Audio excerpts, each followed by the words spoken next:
Right.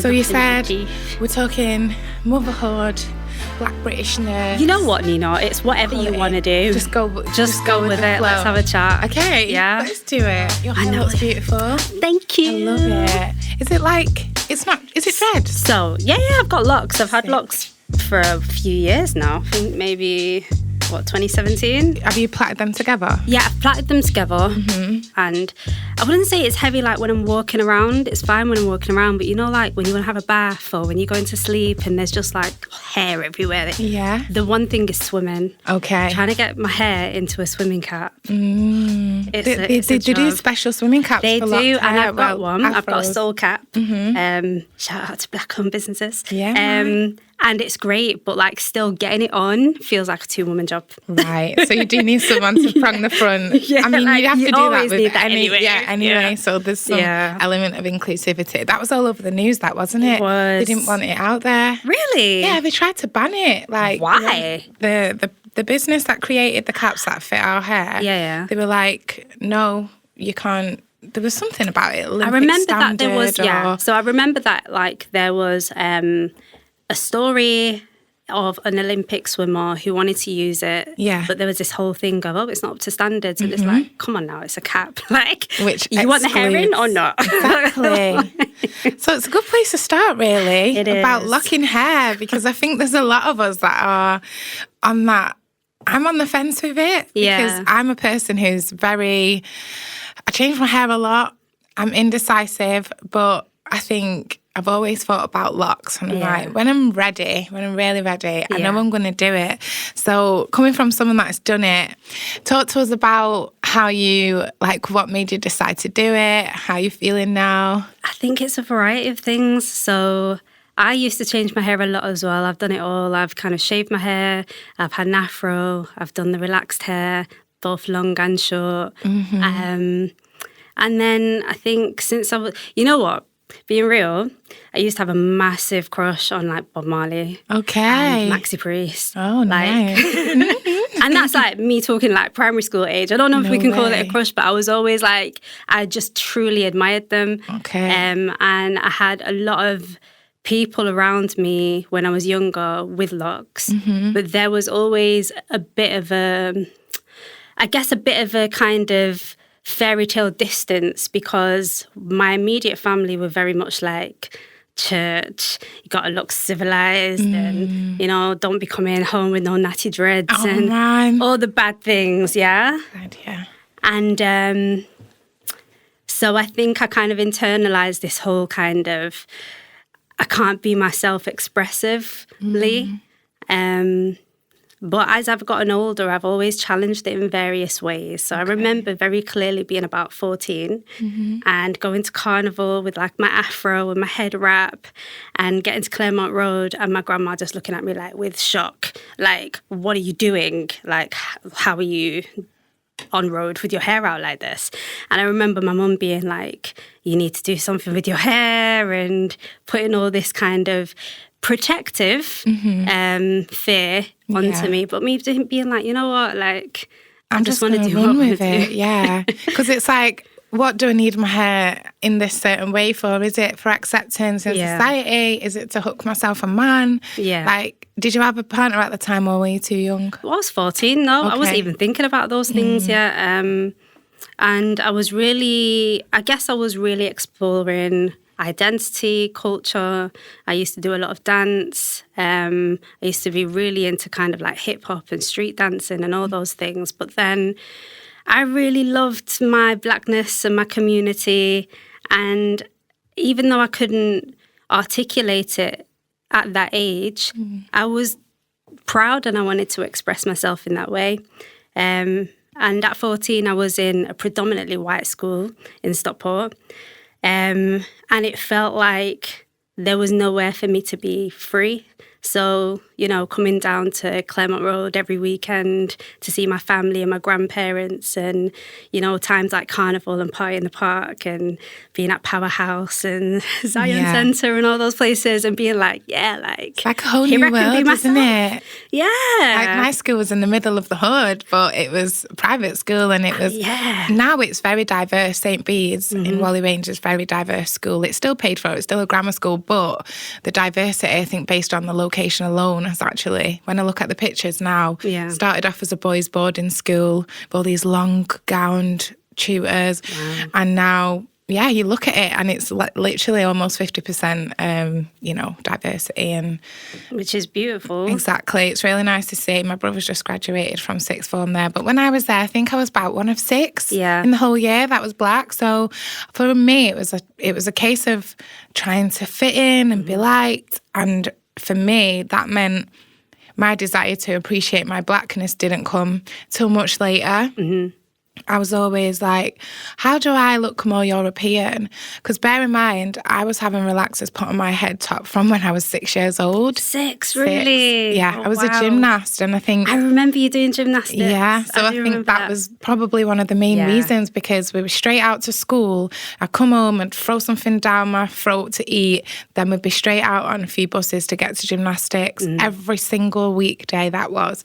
And we didn't have time. I think what people fail to realise in this society is that having Afro hair takes time. It takes actually investment. It's not cheap to manage your, you know, Afro, but a little relaxer is going to cost you £3.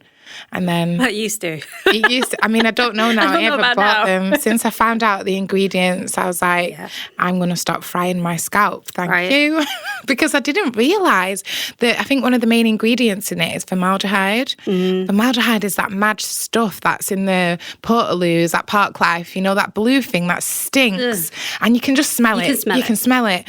And when you're getting your hair done, the salon's meant to be ventilated. You're not meant to be in this hot, confined space where people are getting steams and hair dryers and all that heat. You should be in an open space, really, but obviously they just slap it on. And what I find interesting is there's literally no legislation around it.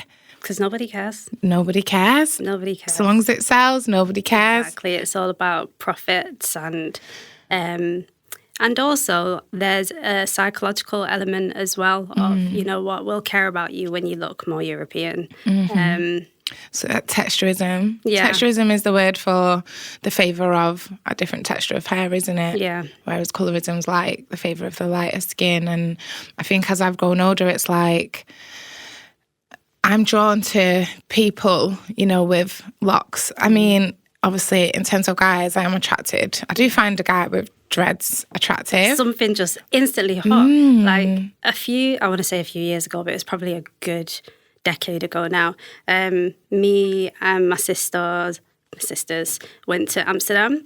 In fact, we went to the Netherlands because we went to a few different places, and we went to Rotterdam Carnival. And when I tell you, there was like this whole culture of men, beautiful men with locks, and it was literally just like, wow.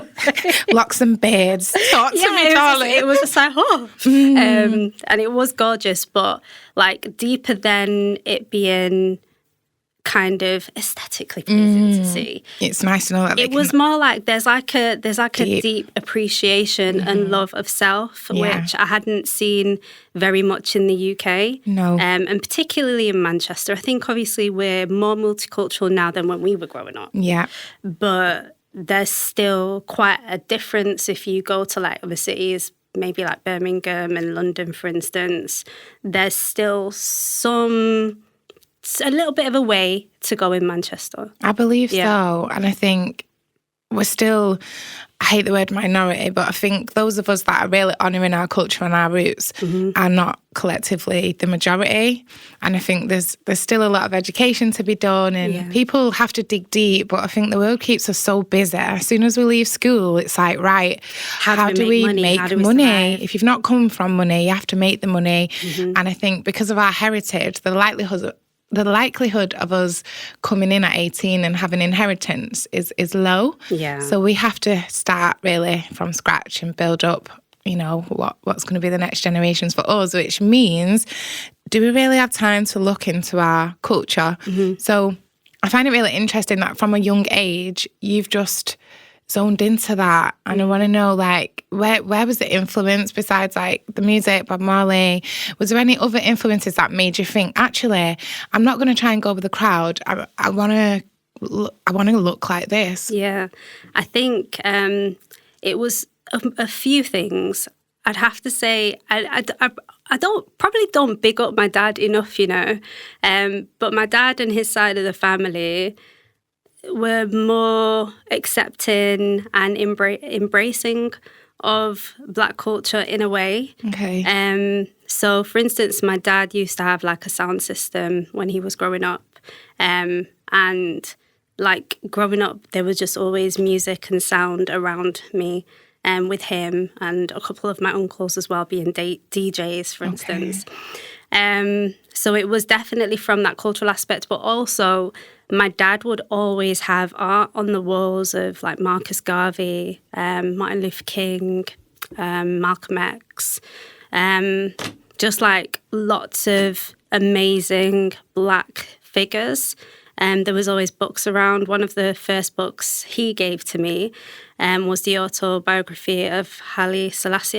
Wow. And my dad wasn't a practicing Rasta, but he very much adored Rastafari and would always talk to me about various things. And he would plant the tiniest seeds which have grown today. And I'd look back and I think, I remember when he said that when I was like 7. I love that. And I didn't know what that meant, but now I know. Wow. So planting those little nuggets of culture for interpretation as you grow up, it's really important, because I think there's two sides to educating your child. There's one way you can try and force feed them something, or you can just leave the plate there with something on it that they will, you know, pick and choose when they want. Yeah. That's beautiful. Yeah, it is beautiful. And I think it's also very beautiful that that's been my experience with my dad. You know, I mean, I think growing up, particularly as a teenager, we definitely went head to head a lot. Okay. And we probably still do to an extent in adulthood too. It's life. But yeah, like people are dynamic, aren't they? Exactly. We love and we battle with our family, but it's all love, and there's always like a really positive intention there. And I think that's something that I've really come to appreciate more in my adulthood, and particularly being a parent myself and reflecting on the ways that, like, my daughter might speak to her therapist about me. And like, when you speak to your therapist, do remember that. How old is your daughter? So she's 12. Okay. Yeah, she's 12. She's blossoming. She's wonderful. Beautiful. So therapy at a young age is more common now, isn't it? It is, yeah. Okay. Yeah, it is more common. And she's quite a reflective child. I'm really proud of her. I really love the journey that we've gone through as mother and daughter, how she's made me a better person.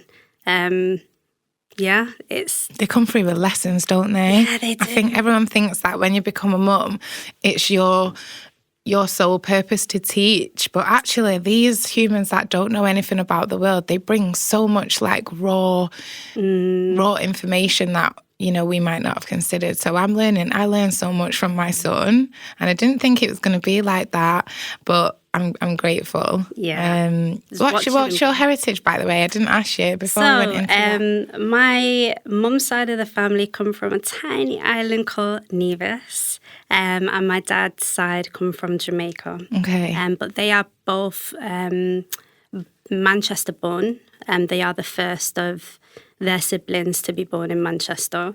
My dad's got, 7 brothers and sisters before him who were born in Jamaica. And my mum has one older brother that was born in Nevis. So, you know, there's still very much like a connection and culture brought over from the islands, which play a part within our family in Manchester. But then there's also, for me,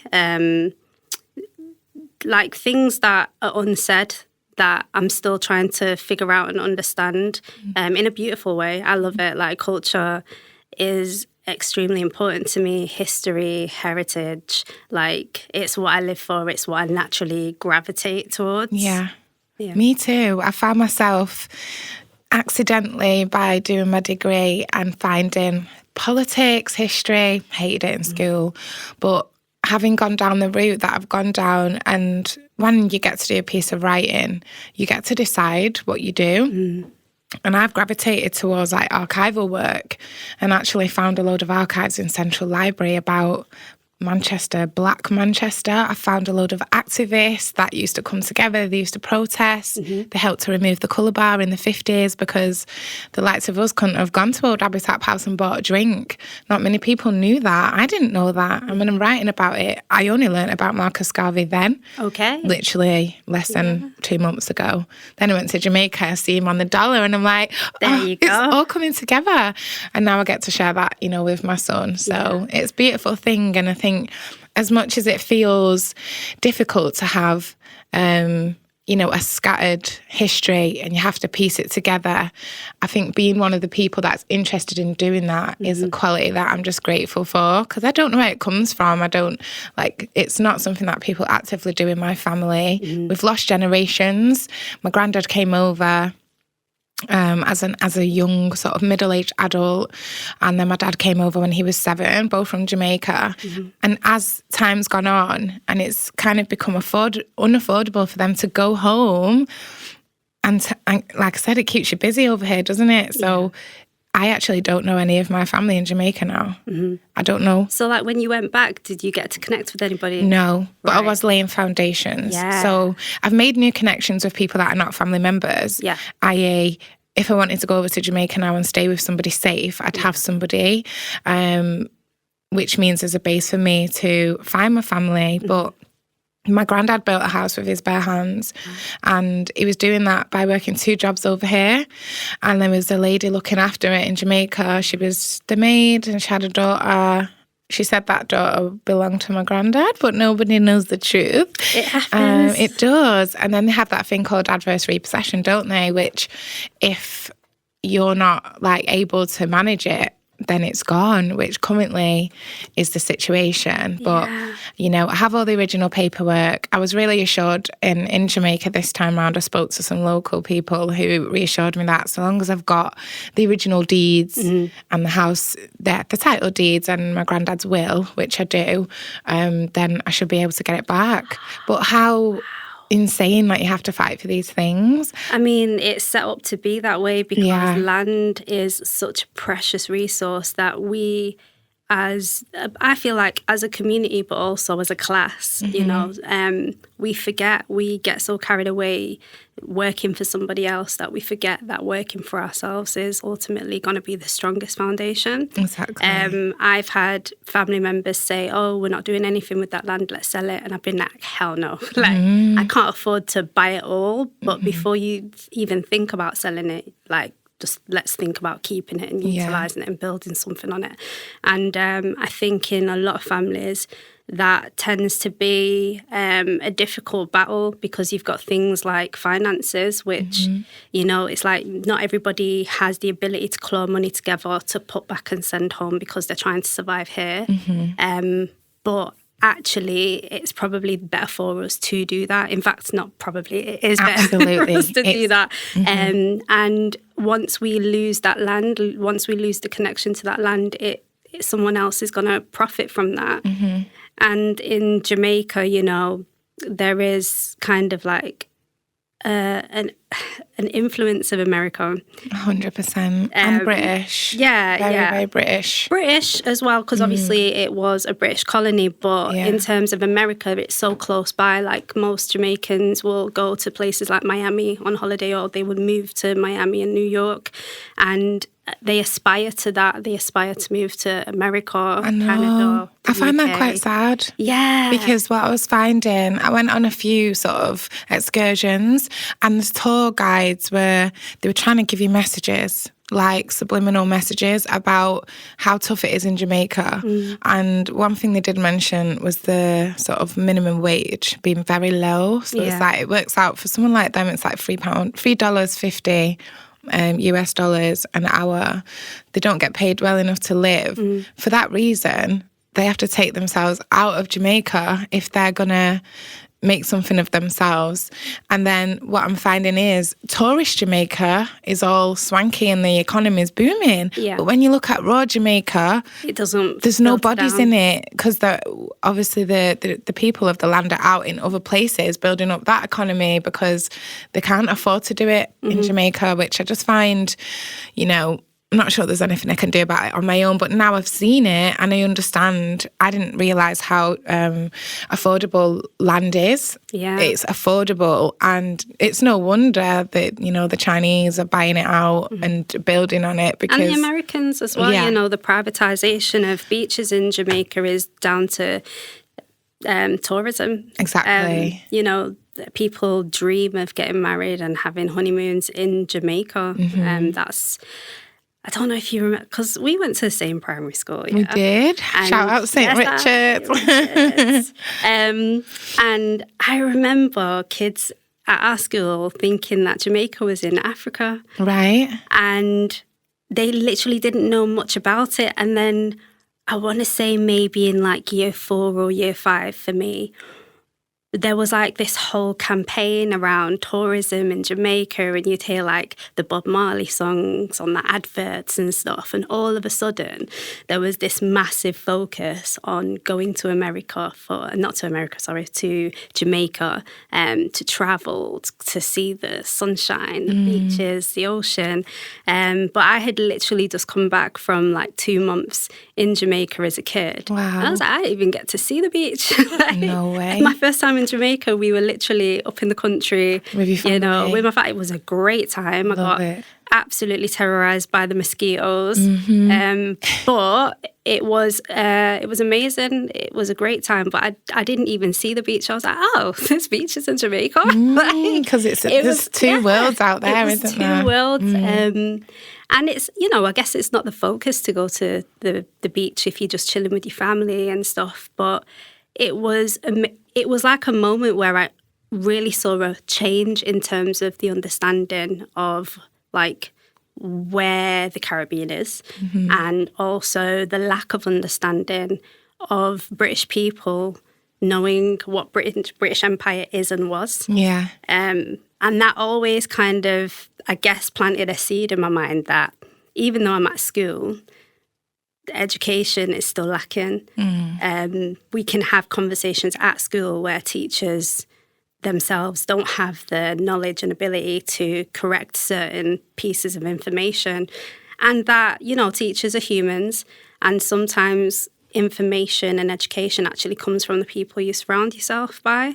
And obviously we know that as adults now, but as children you pretty much look towards adults and teachers as the people who will tell you everything. That's right. But I actually learned a lot from my peers at school, you know, people who might have come from places like Greece, from India, Pakistan, like, you know, obviously our school wasn't that diverse, but there was a few people in my class who would come from different areas. I'd be like, oh, okay, like the world is big and all the people are represented somewhere in the UK because of empire. Right. Yeah. So you've always been in cultural studies, basically, and you remember it. In my own way, yeah. In my own way. Asking and I think questions. Having a child now makes me reflect on how I've acquired certain pieces of information and how I can ensure that she goes beyond and that certain things are normalized for her in a way that they weren't normalized for me. So, for instance, like her understanding that she is not a minority, she has been minoritized. But in the globe, we are a majority. That's not something we grew up knowing or understanding. Yeah. But if we did at a younger age, we'd be further, we'd feel more grounded, you know. And I think this is why I think there's women who've done this work. And, you know, I said about the archives I was looking into. Have you ever heard of the Abyssindi Collective? Yeah. So this group of women had exactly the same thoughts and ideas as we do, but they were more equipped to do something about it for the fact that there was a unity there. And I think as much as we'd like to think the internet's brought us together, it hasn't. It's actually done this division thing where everyone is so individualistic. It's quite difficult to get us together. And then if we were to use our platforms to try and come together for this kind of movement, if they're not platforms owned by us, then there's huge not to gaps. be what's the word? Not to be conspiracy theorists, but the algorithms are algorithming and they do what they want. And it's like there is such thing as algorithm bias. And I notice, like, even with this podcast, if my content is giving slight activism, I notice that the plays are much lower. Whereas if I'm honestly, if I'm talking something that's not so deep, it could get like 5,000, 3,000 plays. But if I'm going a bit like active with it, then it'll be like 500. Do you know what I mean? And I've heard a lot of people talking lately about their messages are not being delivered and they're not getting messages. So I think what you're saying about the platforms not being owned, it's like, okay, where are the Black leaders in tech and what are we going to do? Because actually we need every layer of society. We need people in all these places to do things. So this Abasinde were born it was 1980 because there was a gap in education. The mums weren't happy. They were always getting called into school. And then the groups that were being set up for the people were not by the people. They were by men that looked nothing like us and actually were getting funding to do these projects. And then they were obviously creaming off what they wanted to cream off. And then that meant when there was regeneration in Moss Side, which seems to happen every few years. Let's just demolish the whole thing. And I'm reading, and every story that I'm reading, it's called Oral Roots History Project, and it was a lot of oral history was done, and the transcripts are there. You're not allowed to take pictures of them. They're just there, and you have to read them. They brought me this massive trolley, and I'm going through it. And you have demolition. to order them as well, don't you? You can't just go in one day and go, what have you got? You have to kind of email, and you kind of have to know what you want to look at specifically. You can't just browse. So there is a lot of barriers to archives. This is it. I think there's accessibility issues. Yeah, and people don't necessarily understand what an archive is, how to use it, if they're allowed to, if you have to be a scholar or in academia, where actually archives are for all of us to engage with. And it does contain, to me, it contains things that should not be hidden, should not be caged, and actually shouldn't be owned. To me, that should be in the community.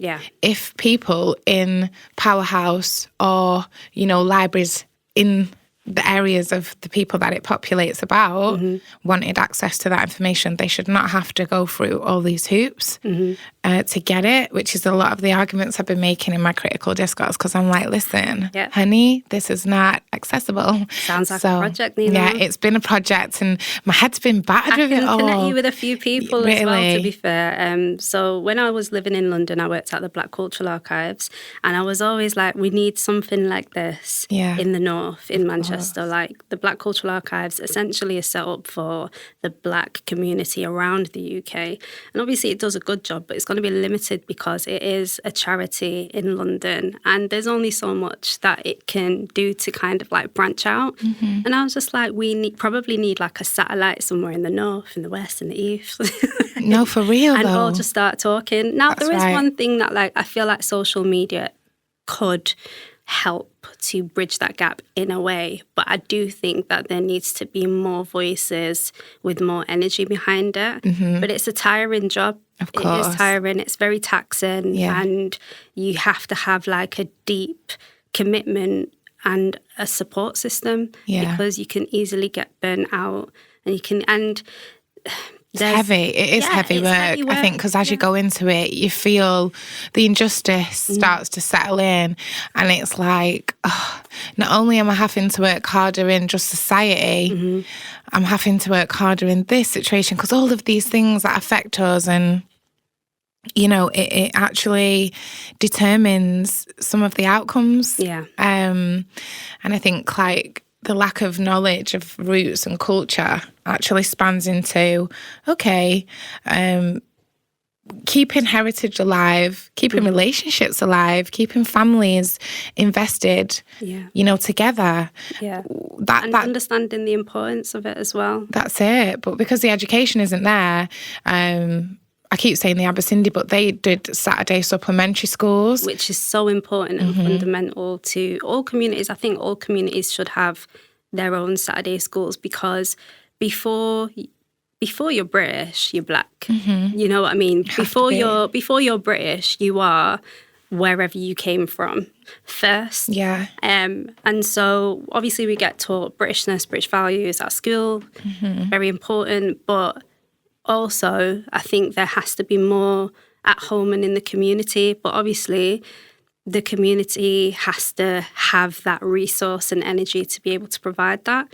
And unfortunately, we don't. No, we live in a tax. It's pretty taxing, isn't it? Yeah. You got to make that bread. It's not easy. Cost of living's high. Oh, it's so high. Yeah. I was literally talking with my cousin about this last night. I was like, I think I went to Sainsbury's because it's like on the corner of my street, and I was like, I don't know why I did it. I went in for milk and I spent £20 on stuff, and my bag's not even full. And back in the day, like £20-30 would be my weekly budget for a shop. Same. You know, I did the same last night. They wanted my son's gone back into education now, which is quite stressful for me.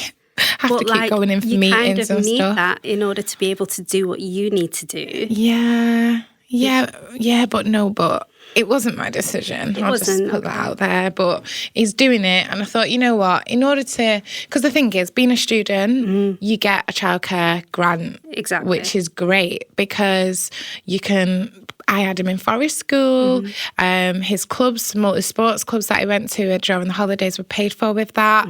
Even his acting lessons were paid for with that. So there's a very small top-up of 15% that you have to pay, which means it's affordable for me while I'm a student. But then obviously once that changes, it goes on to, you have to look at other ways of getting funding unless you're in a better off position. So I thought, okay, let's give the school thing a try. And today, due to England's success in the Euros, they wanted him to wear red and white. I realised he don't have no red and white clothes, so we have to go out. We went out.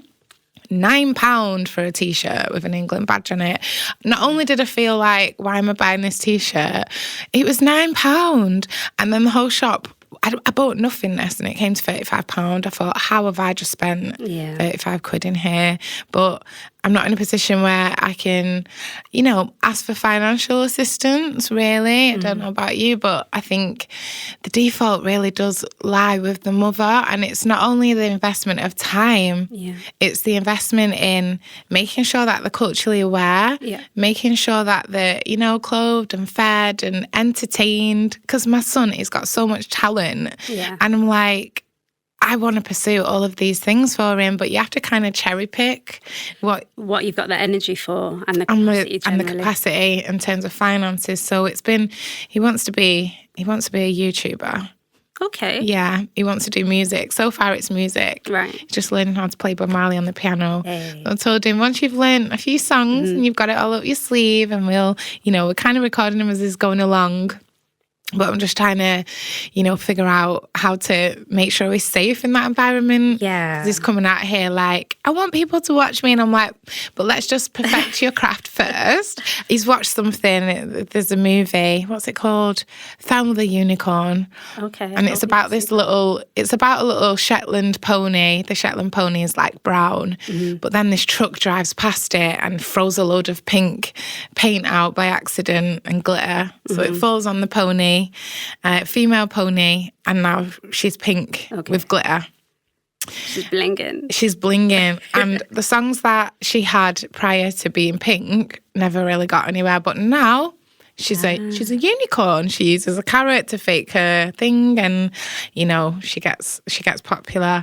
And I think that's really inspired him to be like, I want to do music. I want some fans. And I was just like, but even in the children's films, I'm sitting there like, what are the morals? What are the moral values of this? Hard. And then, but what I do like in that movie is that at the end, Thelma just comes out as herself.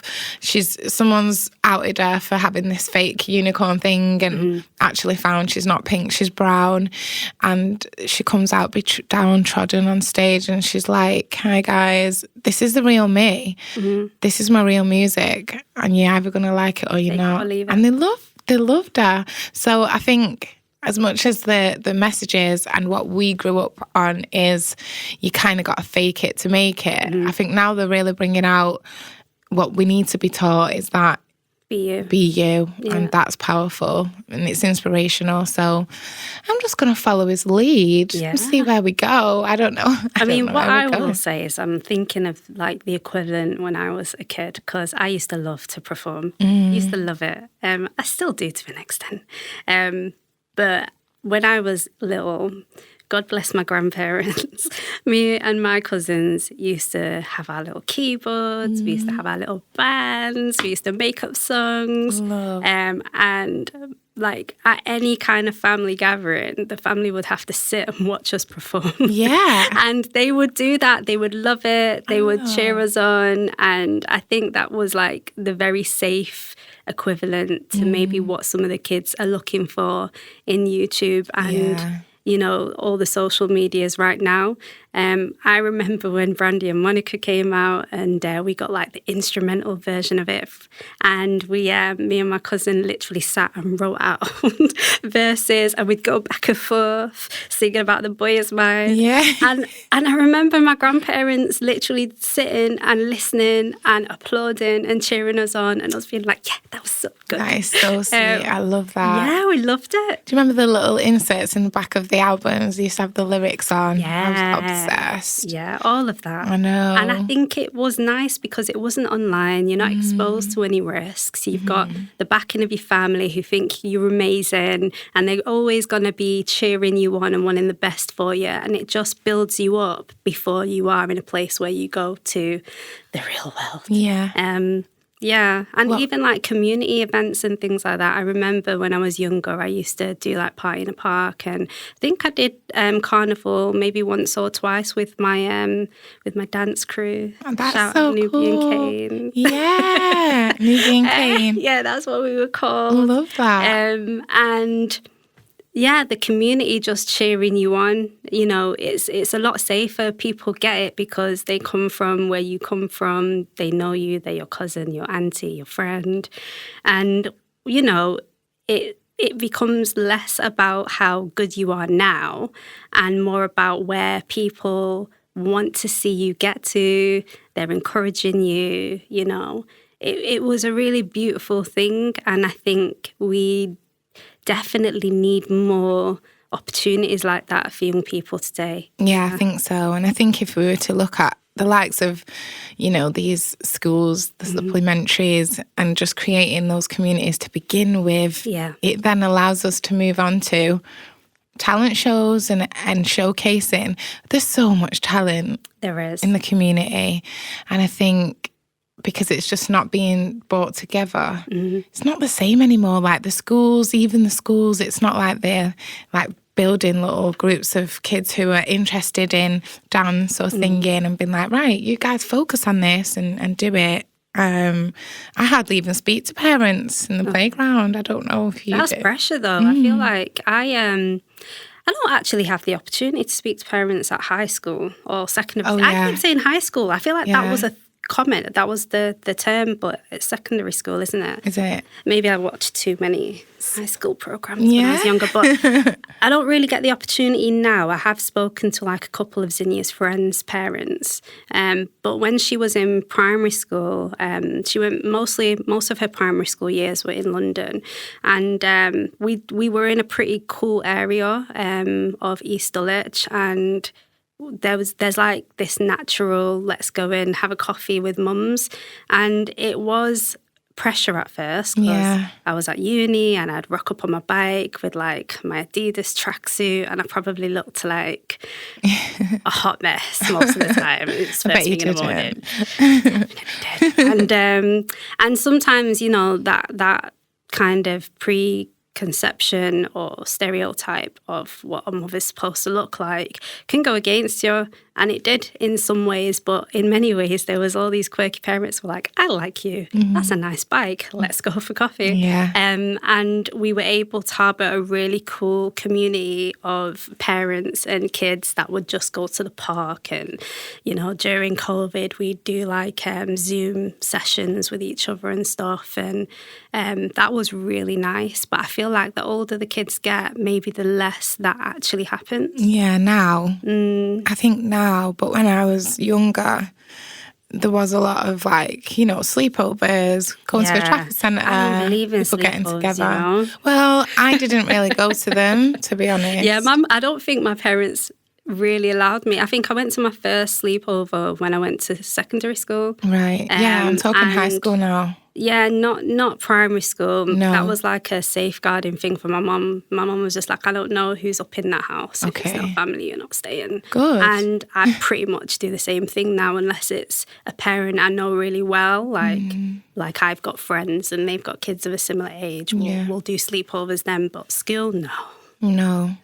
All my friends from like 12, 13 upwards, they were always having sleepovers. Yeah. And I think because I wasn't really allowed, I felt a little bit left out. And then they would stop asking me and they start coming in, and it had been, you know, when it gets to the point where they start session and having like going to the arcade and meeting boys. And I was obviously not really part of the sleepover part. I'd go to the arcade with them or the cinemas or for food. And then you'd get straight home. Yeah, I'd have to go home. I wasn't allowed. I had a curfew. Yeah. As soon as it's getting dark, you better get yourself home, girl. Right. But I'm grateful because as I got older and, you know, my autonomy was greater and I was allowed to kind of do what I want, things went downhill, man. Like, I had some experiences out on the street that I'm just thinking, wow, I'm glad I was wrapped up in cotton wool for so long. Yeah. But I think my safeguarding was really aligned with my gymnastics. Yeah. When that stopped, I just went off the rails. When did you stop doing gymnastics? I was 15. Okay, so you went quite far, yeah. which is a really amazing thing. I remember being in school and being like, wow, she could do splits, like she could do backflips. Like you were actually amazing, and I don't ever think I've even spoken to you about that. But like, yeah, I think, what am I, a year older than you? Yeah, maybe? I think so. I'm 1990. I'm 1988. Okay. Yeah. So a year or two. And I remember thinking, yeah, go on, Nina. Yeah, man. I remember seeing you in the paper and stuff and being like, yeah. Yeah, I've got all my little newspaper clippings and my cousin was a runner as well, Darren Campbell. So they used to put us in the paper together sometimes. Why did that never correlate? Yeah, I've got an article with us. It's like a big spread as well. They'd come to the gym and they'd interview me. I had a sponsor called Ivy. She used to live around the corner. And my mum would put a little advert in the newspaper. I had Monarch Insurance, who sponsored me first, and then I had Ivy, and she was a lady. She always used to give us stuff. It was just so cute. And then the Commonwealth Games, I think there was one in 1996. And I remember it was Prince Charles, he was leading it. I wasn't doing it, but I was, you know, I had my Commonwealth Games t-shirt. We was at the town hall. There was this song, oh, sit down, oh, sit down, sit down, sit down. Yeah, that one. James, they're called James. But yeah, they were performing and I was in the town hall unaccompanied by an adult and I saw these little things. I'd never seen them before. I thought they were cola cubes, but white ones. No, they were just sugar cubes and I was eating them. Yeah. And then my mum came in, she was like, you're a bit hyper. And I was like, yeah, those sweet sugar rush. I'd literally ate about 8 of them. But yeah, no, it was great. Gymnastics was an experience that taught me, you know, discipline. And I didn't used to eat very well, I'm not going to lie. Like, we was always eating quick food and getting back off. But I think just the determination to do something and like, you know, perform. But then I think as I got older, there was this, I felt like it was pressure. Yeah. And I didn't really want to do it in the end, but I was training for, I'm not sure if it was the Olympic or the Commonwealth, but that's when I injured myself. Right. And I think the pressure of being like the top performer in that gym and being the elite gymnast that would always go here, I was like, I really need to go back and make sure that I, you know, finish what I started. But the physiotherapy that I had, it was it was for about 4 months. Okay. And then I'm obviously developing into a teenager. And there's a lot of changes. There was a lot going on. And my anxiety was mad high. And I thought I couldn't, but in the end I thought, you know what, I'm gonna pull out now.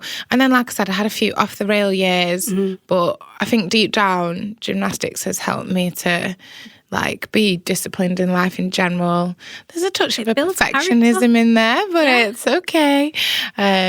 Would you recommend, like, for me, when I speak to people and the children are doing sports, I don't tend to recommend things like gymnastics in such a rigid environment. Yeah. I tend to recommend, okay, if they've got this ability, honour it and let them do it casually, and then maybe let them use that as an influence for dance, performing, the circus kind of vibe. But yeah, I think for you, what kind of sports and what was you up to in your teenage years? So in my teenage years, it was always dance. Was it? Literally, I started off, I think I was about 5, and I started off doing ballroom and Latin. And I used to have like the little high heels. Oh, love. They make noise. They were like little. Yeah, them clicky ones. The little frilly dress and that. And I loved it. I absolutely loved it. I went to a dance, I don't know if I can call it a dance school, but a dance club called Connections, which was in Longside as well. And actually, one of the girls that I danced with, she ended up going St. Bede's as well. Right. So is it by Asda? The one that Connections? Yeah. And I think, what is it now? Uptown Girl. There was a little shop called Uptown Girl on the corner. No, that's the other Astor. I mean, the new Astor. So it was like near Matthews Lane. Right. Actually, it's Levenshulme. It's Levenshulme. Right. Oh, yeah. It is firmly Levenshulme. Okay. M19, yeah. But it was literally just above there's a pound shop there now, and it's just above that, and you'd walk up the stairs. And yeah, it was called Connections, and it was just an amazing place for me every single Saturday, sometimes in the weekdays as well. And just doing Latin, rumba, the waltz, like it was amazing. Fun. And we had a lot of a good community. And then a little bit later on, we also did some street dancing, and that literally was like, oh, now there's something where I can use my music and dance to it and build choreography and da-da-da-da-da-da. And then after that, I started going to like the Zion Centre. I remember Darren Pritchard doing classes at the Zion Centre, and I loved that because then I found like my people. Yeah. And then I went on to Gorse Hill to use Gorse Hill Studios there and kind of do our own thing as a dance troupe. So that was amazing. But dance was always my thing, and music as well. I love it. Has any of it stayed alive? What do you do it now to be creative? I always say that at some point when I've got a bit more stability, I'd love to pursue that creatively more. For myself, I kind of do my own thing at home, singing in the shower. I've still got my keyboard in my bedroom where I'll play a little something here. I'll just like, it's therapy for me, in the kitchen, dancing, just hanging out with my daughter or whoever comes around. And like sometimes when my cousins come around, they'll like, show me new music on YouTube, and we'll have like full sessions where we're like, have you seen this?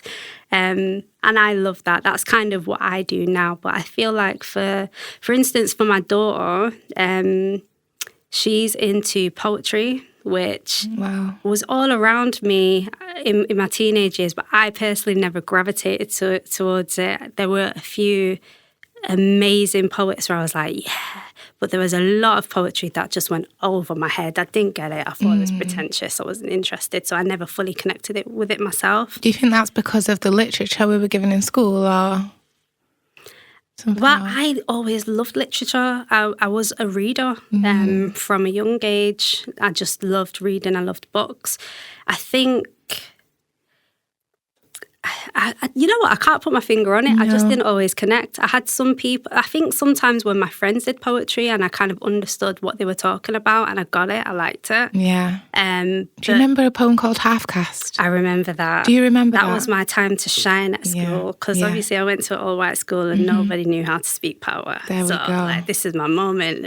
And that was, I think that poem, for whatever reason, is one that slipped through the cultural net. Yeah. And we didn't, what I was trying to say then is that I feel like that was one of the only poems I remember because it was cultured. Yeah. And had I been offered more cultured poems, I would have known earlier, I'm into this. But when I heard Half Caste, we got to go and see him as well perform. Oh, really? We went to, opposite the GMEX as a theatre. I don't know. Is it Bridgewater? That's the one I saw in there. It was a lot. I was so empowered and inspired. And I think, like you say, it was my time to connect. Yeah. Sorry, I took you on a tangent then. It makes me think because... Yeah, I was good at literature. It's like the one GCSE where I got an A star. And yeah, I feel like literature really is a way to explore creativity in a literal way. I really enjoy storytelling. I've got a theatre background even. I talk about dance a lot. I talk about dabbling in music, but actually I spent most of my teenage years in theatre. Performing, yeah. So I was part of a young actors company at the Contact Theatre, and I came up through various of their programs, and I even was one of my first proper jobs was as a project manager at the Contact Theatre, and that was just amazing because it meant that I got to a place where, I could kind of gather my peers together to make creative teams and then lead projects that we cared about with our communities. I think there's still a programme at the Contact Theatre called the Future Fires, and that very much came from me and a few other of my peers at that time, because we were sat on a train one day, we were going to deliver workshops in London, and we were just like, we're always being employed to kind of do things for other organisations, but we really would love the budget and the capacity to do something for ourselves and our communities, and that's where the idea of Future Fires was born, and that's kind of gone on to other cultural leadership programs and stuff, but I think they still do that at Contact, and I know that Reform Radio came from that project. So, oh, really? Yeah, so that's an amazing thing to see because it had a legacy beyond our kind of conversation on the train. Absolutely. Wow. Yeah, I think reflecting on some of the experiences, conversations and opportunities that I've been a part of throughout the years, and then kind of seeing where they play out and influence Manchester and my community. It's been a really rewarding thing. Yeah, powerful. Yeah. Reform. Do you know what? I'm not going to lie. If it wasn't for Reform Radio, I would not be sat here. There we go then, and it comes around. It does, full circle. We love it. I was on a podcasting course with Reform Radio. Right. They taught me how to DJ. Hey. I can see you as a DJ, Everybody says this. I can see you as a DJ, I'm not going to lie. Yeah, I think I'm low-key a little bit shy. I feel like I'd be a shit hot DJ. Sorry. I feel like I'd be a really good DJ. 18 plus only. Okay. I feel like I'd be a really good DJ, and like between me and my friends, I'm always the one who's like, have you listened to this? Have you listened to that? Follow She Will Provide. Do you follow She Will Provide? No. It's run by a collective of Black females. Okay. And their vision was to get Black females behind the decks and provide Black female-led nights. But obviously now it's kind of spanned out, and they do open it to, non-binary males, for example. But it started off as that collective, and the essence of the culture of them. Send it over to me. I will do. She Will Provide. I'm actually going to send it to you right now, because in every podcast I'm like, I'm going to send you this, and I just don't get round to it. So let's do it. She Will Provide. And just seeing you with those headphones on, I'm like, you need a deck in front of you. Literally, who was it? I think, someone came up to me at an event once and was like, are you a DJ? I was like, no, I'm just posing. No way. But the truth is, like, I have always created playlists. I still do it today. Halfway there, mate. But you know what it is? Sometimes I feel like I'm getting, what's the word?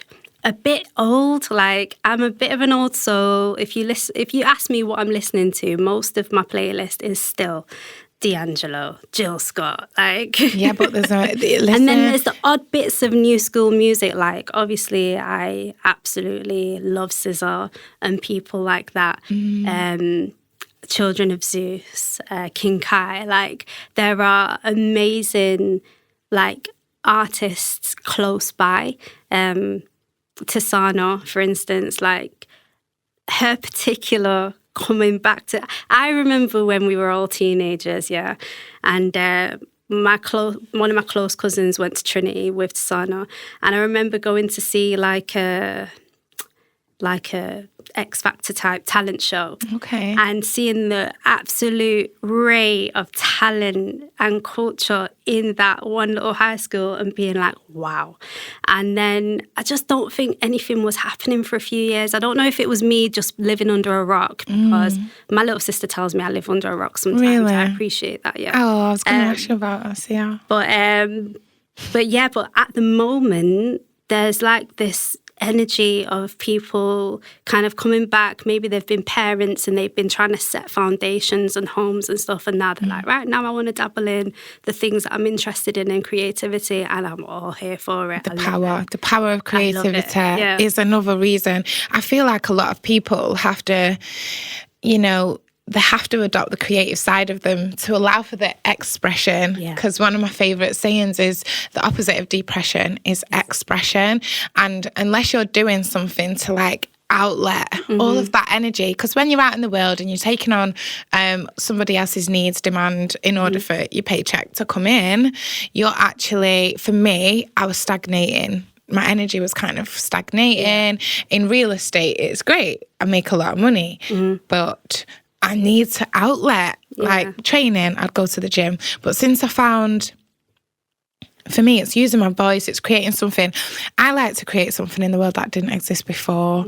And I think what you're saying about the influences you have in music, there's ways of bringing that into a new sound. You can actually sample Jill Scott and put it under an Afro beat. Like, yo, listen. I'd have the balls to do something like that, It's amazing. You can make it happen. But anyway, it's food for thought. There's always things like my cousin Zach is a DJ. Oh, yeah, I know Zach. Yeah. And I'm always he's probably sick of me at this point. I'm always like, cuz, have you thought about mixing this with this? See. Yeah. You're already doing it. And you know what, one day he's always like, I'll teach you on the decks, and I just never really pick up on it. But maybe one day. At the moment, I'm just like trying to, honestly, like the last few years has been beautiful but chaotic, trying to like have stability in terms of a home and the finances and being a present parent. Like me and my daughter were close and everything, but there was a moment in time where I was chasing the bag so heavy that I was dragging her along, and I was like, oh wait, like I need to be home when you get back from school and just have dinner on the table and all those things. So I need to kind of change the way I set up my life in order to be able to accommodate those things, if that makes sense. So it's a balance. It's a balance. I was just going to say, it's not easy. You don't realise, I think, going into motherhood, how much ownership you have to take of designing a life that accommodates for a child, because society doesn't. It's true. The women, they go, oh, as soon as you've had your child, okay, right, I'll see you later. Come back to us when you're ready. Do you know what I mean? And I don't know about you, but when I went into motherhood, I'd not been in the role. I came back from Dubai and went into a media role in radio, and I'd not been there long enough to get like maternity, like, get a percentage of my salary. I went on to start maternity, and it was like, you know what, it's amazing that you even did that. I can tell you, when I had Zinnia, I'm still very good friends with the manager that I had at the time. We were pregnant together and everything. But when I was pregnant, I found out that Zinnia had various health issues, like whilst I was pregnant. And I moved down to London, like away from my family and stuff. And I had her there, thank goodness, because she needed to go Great Ormond Street, otherwise she wouldn't be with us today. Seriously? Yeah, it was that deep. So as much as my family were like, how are you going to move to London when you're just pregnant and there might be potential issues. And I was like, you know what, like the universe works itself out. Yeah. I'm still a bit of a hippie like that right now. And the universe does always kind of figure things out in the end. But my point was, like, at the time when I left Contact, I didn't even realise maternity was a proper thing, to be honest. I didn't understand the system at all. They don't speak to you about that in interview stage, do they? I was like, I've got savings. I'm all right. Like, we'll figure it out. And I kind of walked away from probably what would have been an okay maternity package. And then I didn't even pay for I didn't even apply for statutory maternity. Didn't understand anything about it at all. And then it was only, like, I've been back and forth from London and Manchester a few times, but when my daughter was about 2, I came back to Manchester. And I was literally like, right, so how does one survive and work at the same time? Like, how do we do this? Because it seems impossible. You got to work like you're not a mom, and mom like you ain't got to work. And it's like, what do you do? And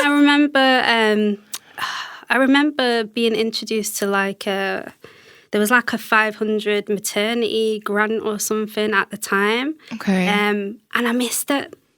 What, the £500? Yeah, and I just thought that would have been such a... Yeah, it's a sure start thing. Yeah, it was But they don't tell you. And then if you do that, they then give you, like, food vouchers. Yeah. And I think it was something like £4 the Healthy a Start week. vouchers. Yeah. Oh, you know what? That was a game changer back in the day. It was. Yeah. But, you know, I noticed, like, they will let you get milk, but they wouldn't let you get plant-based milk, which I found super frustrating because we didn't, you know, I mean, cow's milk wasn't a thing. Thankfully, yeah. Like, when I used to go to Aldi at the time, like, no one would really check what I was using the vouchers for. They could just beep it. Oh, really? Yeah. I was always as long scared. as there was no alcohol in your basket, which there never was, they weren't really bothered. So I'd literally just do my little grocery shop and just be like, yep, here's my vouchers. You know, when I got gassed, I found out you could use them at Unicorn in Cholton.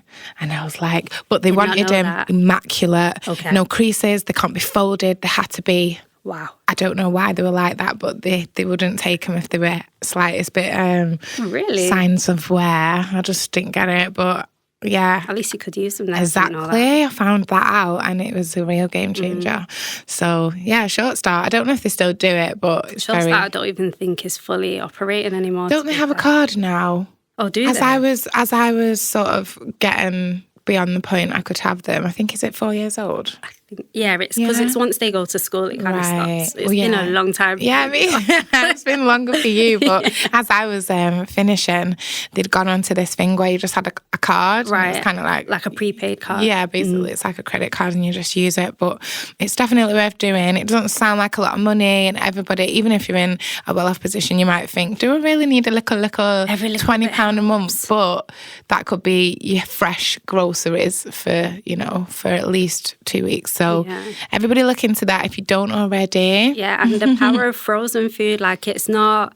Obviously, it's not the best, but it's good. Better than a Mackey's. That's all you can afford. Well, it's better than a Mackey's. Absolutely, stay away from Mackey's. Seriously. Like, if you've got £3 or £4 vouchers, like, you can get a few bags of mixed frozen fruit and veg. Exactly. Like, I used to do that quite a lot, and it lasts. It goes so it's far. not something that's going off.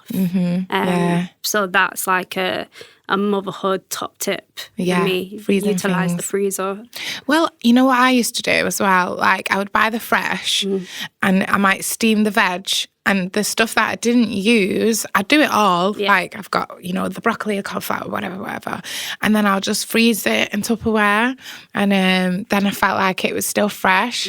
Sometimes I buy the frozen stuff, but if I was in a really good way of, like, everything was in order. Being organised, which with ADHD is not my strong point. But you have all these, like, I want things to look like this. I have this complex, like, half of me is ADHD and half of me is OCD. Right. And in order to function, I need, like, a clear room. Yeah. But my ADHD is leaving chaos. So I've just, you know what it was, right? Yourself. Yeah, I'm literally in this battle all the time. But now at least I'm aware of it. Yeah. And I think one other thing I'm studying is about how health communication works and is diagnosis important? And I always say, for me, diagnosis has helped me to understand and have compassion, because I was so hard on myself. This OCD side is like, why are you living like that? Why are you being a chaos when I've got to clean up after you and blah, blah, blah. But I think for me, the marker, the main thing in my life that changed and made me think, I'm struggling, was when I became single. When I broke up with my partner, I was like, oh shit, without someone's foot on my ass, I can't actually function. Yeah. And it was like the pressure's off. When you've got, I think people with ADHD, they might have, you know, the living room's not perfect. It's a bit of things are everywhere. There's toys everywhere. But in my brain, that is a very psychologically distressing environment to unpick. And I couldn't do it unless somebody's coming to the house or unless my partner's coming home. Right. Because that gives me the motivation. It gives me the dopamine. It's actually the dopamine deficiency. Right, yes. And that's the thing that makes you do something. You know what I'm saying? Yeah. So without that dopamine, which is like, okay, my man's coming home, shit needs to be in order. Without that, I was just like, I got no man, got no motivation. I can't function. So that's what made me seek this diagnosis. And I think as much as the label side of things doesn't do anything for me, not only do I get assistance now to help me manage my condition, I understand the implications of it, and therefore I can put things in place to understand that if my diet's terrible, I'm going to feel mad brain fog and my social battery's low. I'm irritable. When I look after myself and I put the work in to give myself that clear, you know, direction, I've got to manage my diary as well as I can, because diary management is another thing. Then you've got all these AI tips coming in. Okay, let us manage your diary for you. And I'm just like, I cannot. I'm not ready to hand my life over, even though I'm struggling. And they're always trying to sell me something. And I'm thinking, when am I going to get compensation for the fact that I've taken out 1 million subscriptions, never used it? I pay £100 in Bupa healthcare every single month. I've got letters. I'm supposed to be doing things with my Bupa healthcare and I don't. So I'm like... That's real adulting, you know. Do you know the amount of times I've been thinking I need to sign up to some kind of healthcare and I just haven't done it yet? I've done it, but I don't use it. When I need to use it, I don't use it. And I've even got it for my son as well. But for me, the longer it goes on and the longer I've had a subscription, the harder it becomes for me to cancel it, because I think, I've invested like 500 quid in that now. I need to do something to use it. Gosh, I don't even know if you want to cancel it in this day and age, Nina, honestly. Well, I've got life insurance and like health insurance. All that's important. Yeah. I've done that. And I think the healthcare thing is if I want to go private, because I had a terrible experience in the NHS. Yeah. It was a very minor operation. And after my son, I was experiencing like contortion and twisting, and I felt like there was something in my stomach. And I've always been told I had ovarian cysts. Yeah. So, but they weren't problematic. And then when I was pregnant and they were scanning me, they told me that I didn't have any. So I thought, okay, it's gone. Strange, but cool. It's not going to affect my pregnancy, which it didn't. But then after I'd had him, I was experiencing complications, and they said, oh, you've got this ovarian cyst. But it took them so long to deal with it. It got to the point where I couldn't have keyhole surgery anymore. I needed to have this unilateral incision. And it was basically another C-section. And I was just like, wow, this is a lot. And it was a lot for me because I can't go to, like, doctors is one thing, but surgery, come on. So reluctantly, I accept this, to get this surgery done. They told me it would take half an hour, and I was saying, okay, I'll be out for dinner, because I was nil by mouth and I'm hungry. I'm like, you better take me down and hurry up because I need to eat. So anyway, I come out of surgery and it's dark outside. Everyone's eating, and I'm thinking, I'm like, I'm high in whatever they call it, morphine. Yeah. And it's like, it feels late. I said, what time is it? And it must have been about 8:30, 9 o'clock in the evening. Okay. So I'm like, where have I been? Like, why is it this time?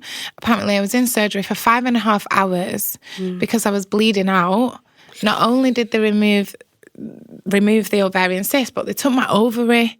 And what I found interesting, they took the ovary that was the opposite ovary to the one they said it was on. So straight away I'm feeling like, something doesn't feel right here. As much as I'm out of it, I had my wits about me, feeling like quite unsafe.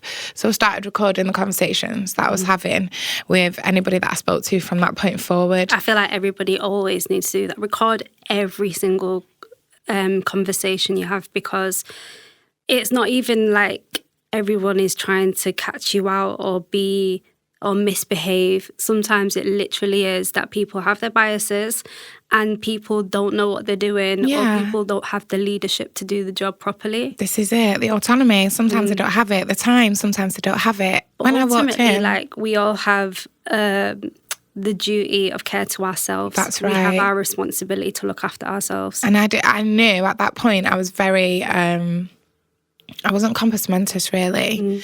And I just remember feeling quite vulnerable and like I wasn't being listened to. So I was, for some reason, right, I was on this ward and I was the furthest away from the toilet, even though out of everybody, my surgery was actually the most severe.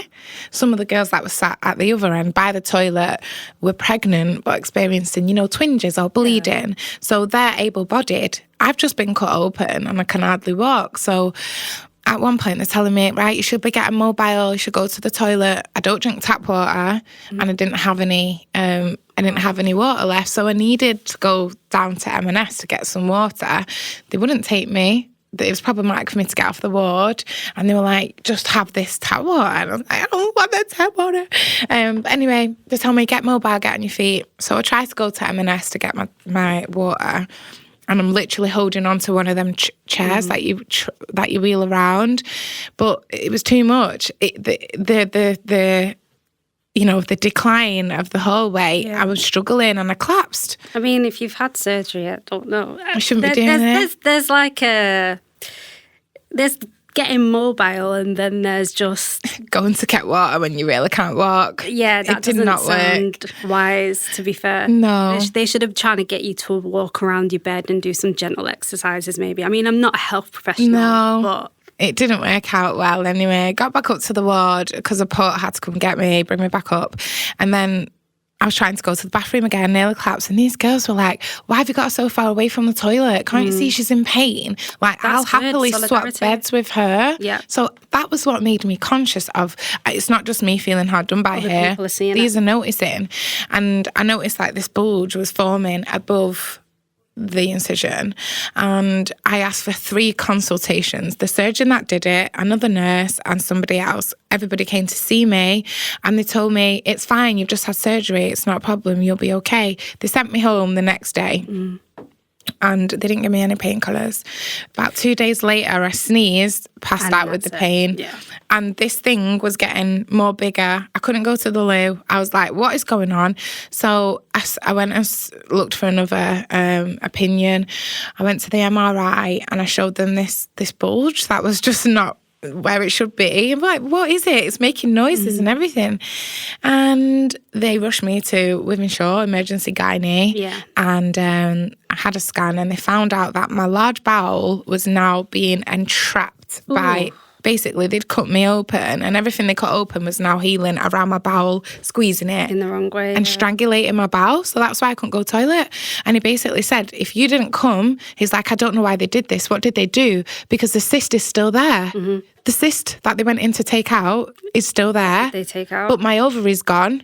And now my bowels are strangulated and I'm about to die. So they have to do emergency surgery again the next day, which means I've had 3 incisions in my pelvis that are really not necessary. And the last incision caused me nerve damage. Wow. So I have no feeling. From a certain point in my midriff, I have no sensation. I can't feel it. And obviously the nerve damage, like, it goes down my leg. I'm just like, but I'm petrified. I can't remember what brought me onto this point, but I'm just petrified. Health insurance.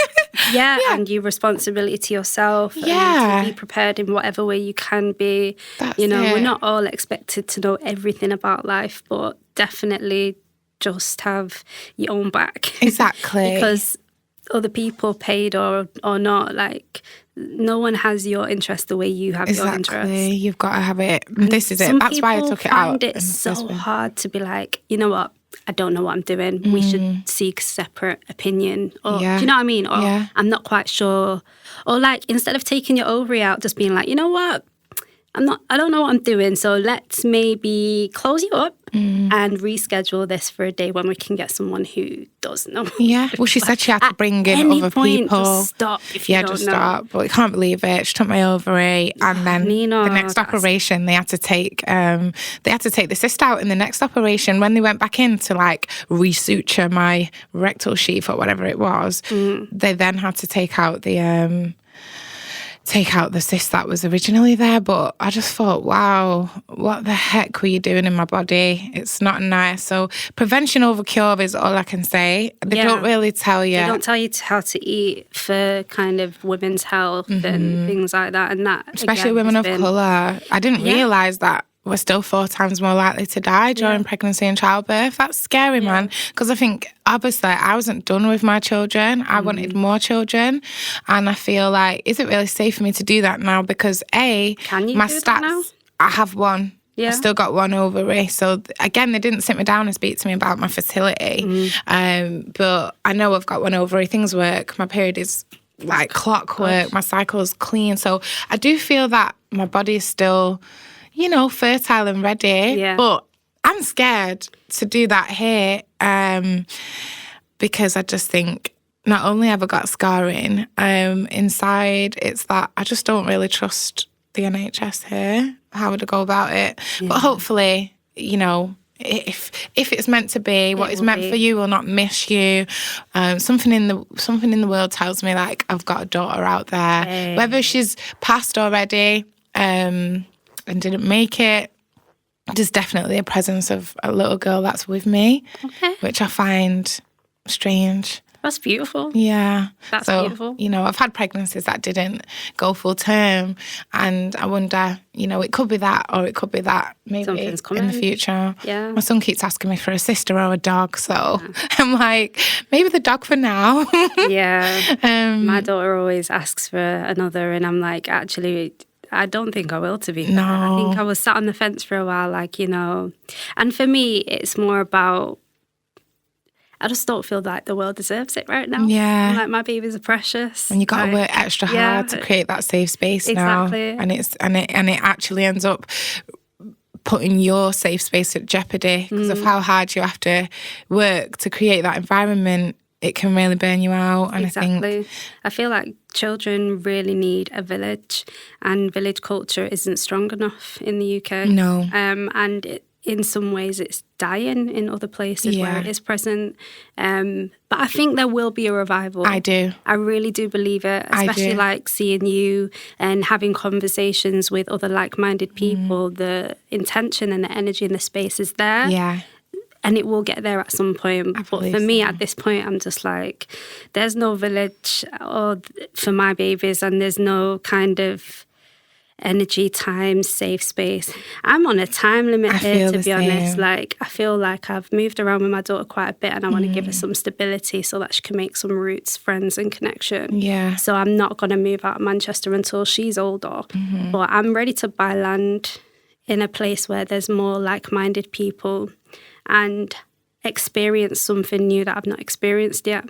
And until then, I'm very much riding for my community, doing whatever I can to build up Manchester, the UK, and for us. Because you have to start where you are. And I think there is enough of us in Manchester that can connect over time and make things happen. And I do feel like it's our duty to be who we are and give what we can to where we are.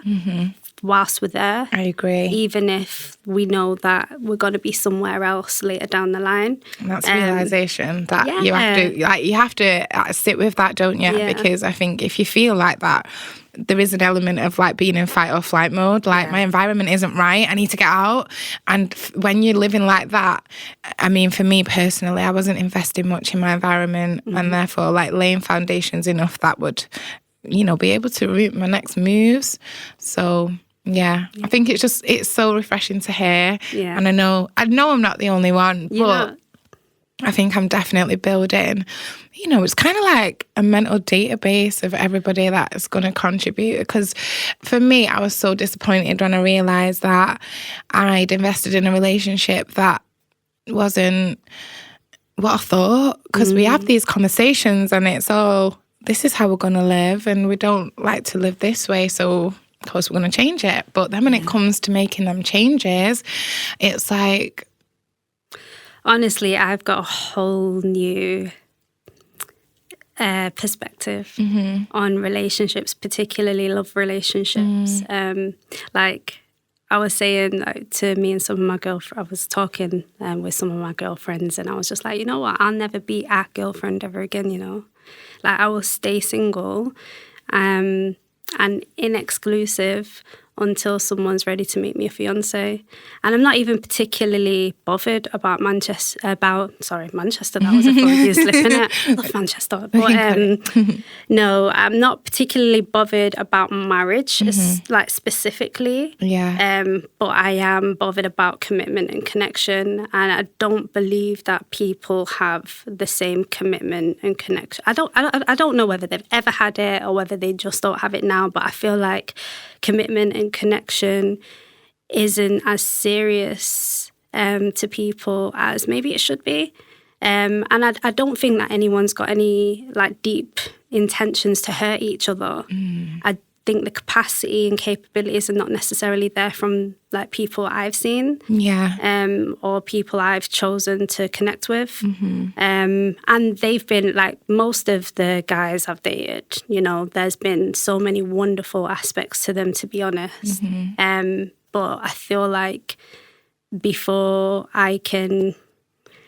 It's weird to say belong to someone, but I don't mean to belong to like someone. I think belong to a relationship. Before I can really commit like that to a point where I'd consider having children and building a house and life together, it has to be deeper. So I'm literally never, ever willing to be a girlfriend again unless you see me with a ring on my finger. I'm single. Yeah. Respectfully. Yeah. Do you know, at some points I used to literally put a ring on my ring finger when I was in a relationship, just to be like, well, he ain't done it, so I will. You know what I say?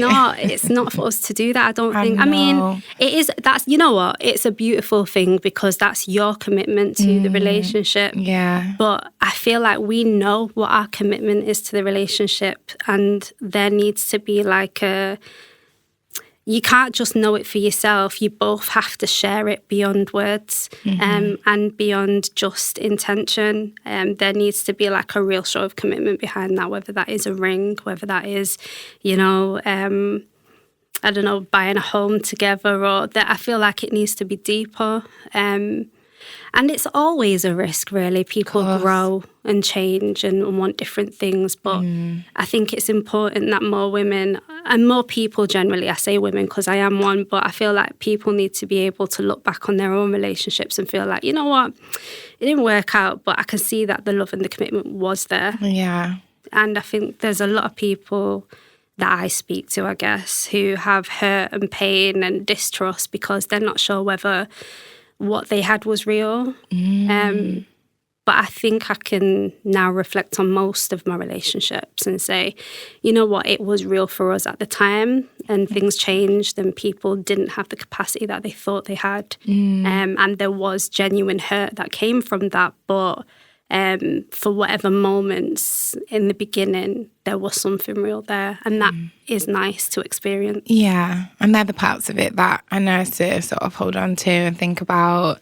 Especially if you've got a baby involved. That's right. Like, that's the hardest part, having a baby a child that you love and adore, and then seeing this other person that you've had friction with it in that. Yeah. I mean, I was very problematic, I've got to say, up until about maybe 2 years ago. I kind of mentally disconnected the idea that I'd made my child with someone else. Yeah. I was so disappointed at how I wasn't bothered about the relationship breakup. I've never particularly been territorial about people and relationships, to be fair. I've never fully understood that. But as a parent, I was a bit like, I can't understand how a person could bring a child into the world and not be a part of that. Yeah. Or let anything block that. Yeah. Do you know what I mean? Exactly. I'm like, whatever barrier, mountain,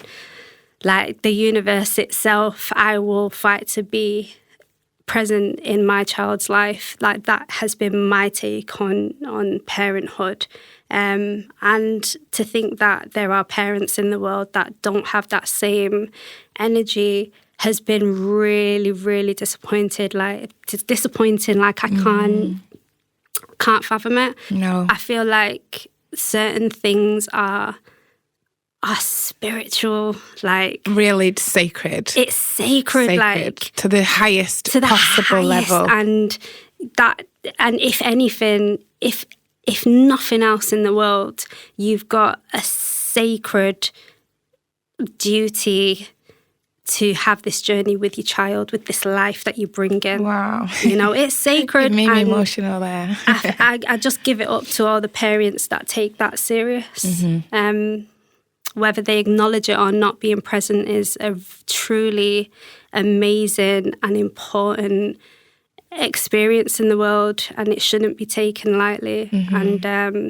And it's also not an opportunity that everybody gets either. Exactly. Because and that's so true. That's another thing that gets me. It's like sometimes parents will be, removed from the child's life because the relationship is a breakdown. But if that parent's invested in also promoting a safe environment, the fact that they no longer want you should not affect the fact that you allow them to be there for your child, because there's not everybody wants, that opportunity.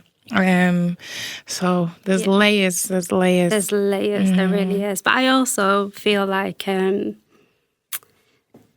when a new child comes into your village and community, that's a huge, beautiful thing that we need to celebrate and invest in more as well. Yeah. Like Zach just had a baby, and I know that I'm going to be and continue to be annoyingly present, because I'm just like, with all the people in my village and tribe, when they have children, that's our child. Exactly. Do you know what I mean? That. Like, I won't be fully on, like, I don't know, to the extent where I'm a parent, obviously. That's their sacred journey and space. But, like, when any of the people that I love have children, like, I'm there to babysit. If you live in London, I'll come down every once in a while and get involved. Yeah. I'm on the other side of the phone if you want to have a call, have a chat, flesh things out. Like, I feel like too often people are left alone with this journey, and then they don't have the ability to reflect on how wonderful and sacred it is, because they're trying to survive. Exactly. Survival mode is not a mode that we want a mother in. And I think if there's anybody out there that, might be giving a mum a hard time about anything, just realise that having her in her, in her safe zone and allowing her to still be an individual allows her to be present and raise that child to the best of her ability, because it can be easy to tear a mother down when things aren't going right. And the father too. Yeah. But I think as the main default normally falls on the mum. Looking after the mother is something that I do believe definitely needs work. Absolutely. So. Even before a baby comes literally into the world, or even into the womb, like, there has to be, like, real intention and care on both parents and then the mother to be able to, like, really bring that sacred life into the world. Exactly. We're like the vessel, the vehicle. Yeah. They give something, they'll contribute, and then we grow. I seen something beautiful the other day. It's like a happy family, and the woman was like, he brings the ingredients, I cook. He's the head of the house, I'm the heart of it. Right. He provides the house and I make it home. And there's just this beautiful element of balance, and that everybody has a different role to play. Yeah. And understanding those dynamics actually is the grounds, foundations for something happy and beautiful. The most beautiful things in this world are collaborative. Yeah. Really, 100%. I feel like when you collaborate in most things, that's when it's the most powerful. Beautiful things can be born. Yeah. I'm having to learn that now because I've been a very individual, hyper independent little person. I feel like it's the default sometimes for Black women particularly who have kind of had the experiences we have. It's like self-preservation, like, you know what, like, let me just sit in my own little nobody gonna hurt me if I'm no on one my can hurt own. me, distract me, and I know that I can lean on myself. But realistically, that is a heavy load to carry. It is. And I'm learning. I'm learning to trust again. If love, not necessarily just in the romantic sense, but it's like riding a bike, isn't it? You have to kind of flex the muscle and train in it a little bit to be able to do it. And I think for me, one of the main things that's allowed me that capacity to heal from hurting love that's caused me pain is, not like bombarding myself with new relationships. And like, obviously it would be easier / I guess financially it makes sense to like be a unit and have this family. In this world, imagine if rent was 50-50, if I had someone else to share that with me, or the mortgage, or the bills. Because I'm not going to lie, I've thought about it thinking, there's options, and they're presented to me in a way where it's like, I got you. I can look after you. Like, I can contribute something to your life. And as tempting as it is, that's not the reason I'm going to do it. So I've really just stayed on my own to really understand my emotions and been able to sit with them. Whereas before I'd try and stick a Band-Aid on it somehow and, do something to get the next dopamine hit or to just feel better. But when you've got a child, you have to be really careful where you invest your energy, don't you? And home is a sanctuary. Exactly. It's sacred space. Have anyone up in there. No. It don't work like that. It has to work for you and your child. And then if someone else is good enough to come along, then that's someone else as well. Yeah. I'm even like that with like friends and family members. Like 100. I have to be in a particular headspace, or I have to have a particular level of trust before I let people into my home, to be honest. Because it feels like that I can imagine if someone's come in and the energy's not right, it's like that's in your home. And it's like, I don't know if you do the sage and stuff and cleanse the energy. I do the incense. Like that. Okay, I do the incense, like, and I feel like I'm a bit lip to do with this, but like music is my cleansing ritual. Okay, when I'm cleaning the house and I'm like mentally cleaning the house. Okay. And it's about sense. It's the intention you're putting into the practice. And creating a vibe. So there's like certain moods and tempos that I'll listen to when I'm cleaning my home, and then I'm like, now it's clean actually, but it's also clean like in a vibe way as well. That's it. Yeah. Clean vibes only. Yeah, literally. Clean. I want one vibe that I want. I don't know if I'm going to make a song or clean hearts and dirty beats. I like that. I don't know what's going to come of it, but it's going to be something. Watch the space. Yeah, man. I can't believe how long we've gone. It's actually almost time for my next interview, which must mean we've nearly talked for 2 hours. Oh my gosh. Can you believe that? I could go on.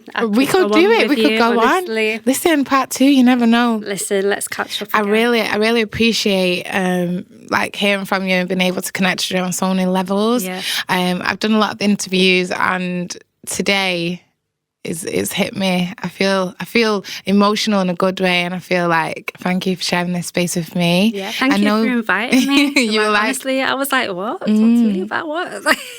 You know what I didn't do as well? I didn't even introduce the pod. I'm like, oh gosh, you didn't. So I'm going to do like you that. Did that in your last pod as well. Like, just it got introduced for you instead, didn't it? Yeah, basically. Yeah. So I should probably do that. I mean, before we sign off, I feel like we've covered everything nicely and we've come to a natural close. But is there anything like you'd like to offer before you go? Final piece. I'll say thank you, because when you kind of messaged me and were like, "Oh, would you want to come on a podcast?" I had a bit of what maybe imposter syndrome. I was like, what would anyone want to listen to what are we going to talk about? And I kind of like thought about it, and I was like, well, I'll say yeah because it's Nina. But like, what could I talk about? And I spoke to my sister and she's like, are you for real? Like, people have 4-hour phone calls with you. Like, what are you talking about? And I was like, yeah, I've always kind of thought that might be interesting, like, for other people to have their 2 pence on my 4-hour conversations with people I love and care about. And it feels like it's been that. Yeah. Thank you. Thank you. I feel like we had a beautiful conversation, and I feel like the things that we find important, if this podcast was to reach 30, 50 people, we've reached them and they've got a message that we are trying to deliver. Because for me, it's not all about, so it's not a fame element, but it's not about the numbers, it's about the quality. Yes. It's the quality of the conversations I'm having. And, that's the reason I thought I really want to speak to you, because I know, there's so much more that we've not even touched on. But I feel like very blessed to have the conversation and really connect with somebody that is so closely on my wavelength and had similar experiences to me, because a lot of the guests that I've sat with are from a different demographic, and they will experience the same phenomenon but in a different way, having not been able to see it from like the same perspective. But I think for us to be able to share things from a similar view, and experience the world in a very similar way has been quite powerful. I feel like there's a part 2 as well. I don't know whether you want to do it on 100% off radio, but I feel like we've got so much more to talk about. That's it. Really, and we can go. I told you I'm in the studio till December, so the space is here. I'll bring you back happily. So yeah, because we didn't do it at the beginning, I'm going to do it now. Welcome to NOSIS. I'm Nina Simone, your host. Today it's been Kelly Morgan. Thank you so much for coming on. We've had a beautiful, beautiful conversation, and I can't wait to see you again. Thank you. All right. Thanks for tuning in, guys. Love ya. Bye.